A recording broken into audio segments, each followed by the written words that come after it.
Dinas Pendidikan Kabupaten Bogor melalui Kasih Kurlem PAUD Dikmas menggelar workshop kurikulum merdeka untuk pendidikan anak usia dini pada 14 hingga 16 Juni lalu di New Ayuda Megamendung Kabupaten Bogor. Kegiatan ini diikuti 100 guru PAUD dari berbagai daerah di Kabupaten Bogor. Adapun tema yang diambil pada workshop adalah mewujudkan PAUD berkualitas melalui pembelajaran yang menyenangkan.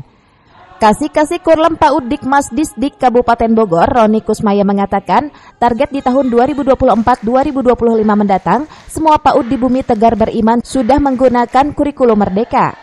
Adapun di tahun 2022-2023, Disdik masih memberikan toleransi bagi PAUD yang masih menggunakan kurikulum 2013. PR Disdik Kabupaten Bogor kedepannya masih ada ribuan PAUD yang harus melaksanakan kurikulum merdeka.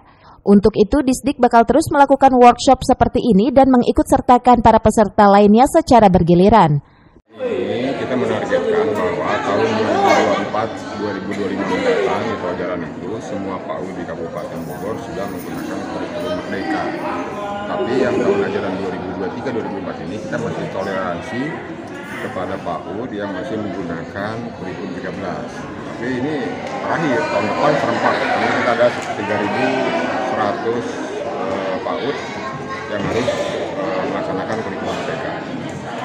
Workshop ini kita mengundang dari Balai Besar Penjaminan Mutu Provinsi Jawa Barat, itu menyangkut dengan kebijakan dan implementasi kurikulum merdeka, terus juga ada materi penguatan profil Pancasila, terus ada juga bagaimana teknis penyusunan kurikulum operasional satuan pendidikannya, termasuk juga kita lembek dikaitkan akreditasi sekolah, karena kita berharap semua PAUD di Kabupaten Bogor itu sudah terakreditasi.